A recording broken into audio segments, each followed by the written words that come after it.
Santa got burned.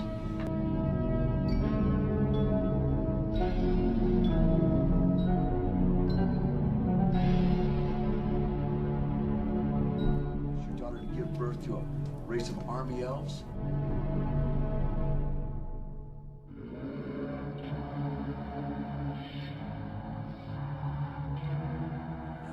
Mates with the Virgin on Christmas Eve to produce the master race. Hey guys, what's up? It's Biscuit Blue Horror Reviews, and I'm here with one of the two Christmas specials I hope to do.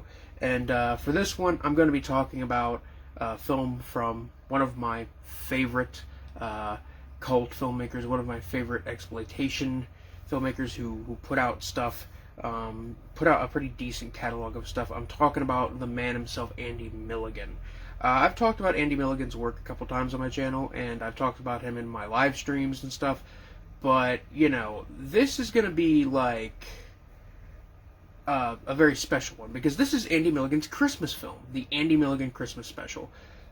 Believe it or not, the man did a Christmas film, and the one Christmas movie he did is his first horror film. It's 1968's Seeds.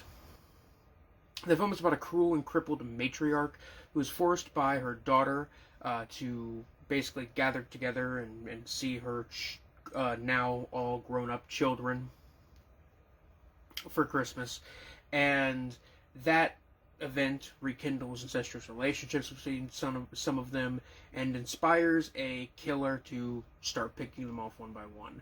It's like National Lampoon's Christmas Vacation meets Mario Bava's Blood and Black Lace, with the usual Milligan eccentricities of misogyny and melodrama. It's a cheap, scuzzy-looking nightmare that was shot with a small cast of just disgusting characters in an old dark house with only one major source of light. The camera work in this film is so fucking amateurish and is just unfocused sometimes. It's shaking all the time, that it leans into cinema verite almost, in some scenes. The sex scenes are shot in such an abstract way at times that make you feel like you're just watching Begotten instead of a fucking sex scene, of which there are many in this film. It reminds me a lot of Thundercrack from 1975, with its kind of weird, like old dark house meets a porn film atmosphere and attitude. Yet simultaneously, Milligan plays this all completely straight, unlike that film, and it's not a pleasant watch. The murder scenes are all pretty much clear as day. They aren't really shot in any special way, like the sex scenes are, which I think is an interesting kind of contrast within the work.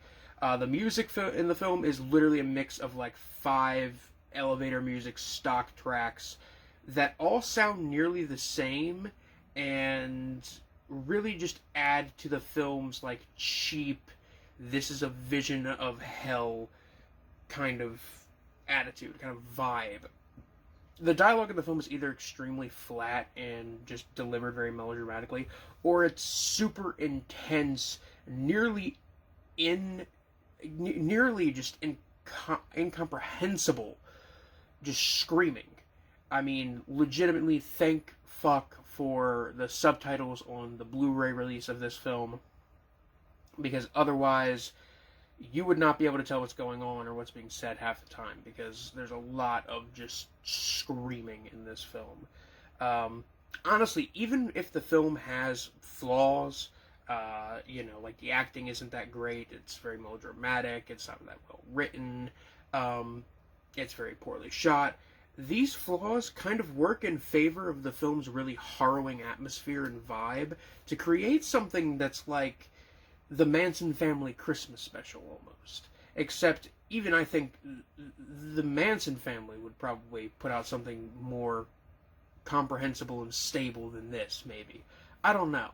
This is Andy Milligan's sole Christmas film, and it's probably his most upsetting and most disturbing film, even if it suffers from his usual pitfalls, which I think The Usual Pitfalls actually turned this film into quite the treat for weird movie fans and cult film fans.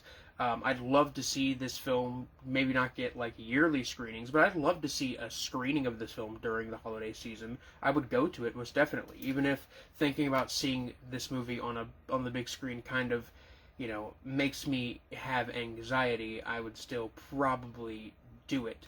This is easily one of my favorite Christmas horror films, if only because it's such an unpleasant, intense experience. Like most family Christmases. I'm not joking when I say I've had family Christmases that have been exactly this. They have been, maybe not exactly this. Let me rewind that real quick. I've had family Christmases that are as intense as this, with all the yelling and the screaming and the arguments and the discourse among the family. And I think this is the only film that's ever really captured that, like, kind of holiday angst among when dysfunctional families get together, And that's something that's very, very special about Seeds. And I think that this film is, like, really, really cool and interesting. And I would recommend people seek it out, especially for the holiday season. Nothing gets you in the mood like senseless murders and misogyny. But I'm just gonna end it here with a quote from my friend Andrew from the old Wizards of Gore streams when we used to do those years ago. He said, "Seeds is the kind of movie that John Waters would make if he was evil." And I think that's the perfect way to put it. Anyway, guys, that's it for this first holiday special. The other one I'm gonna try and have up before Christmas. But that's it for now. This is Biscuit Boo Horror Reviews, signing off. Peace.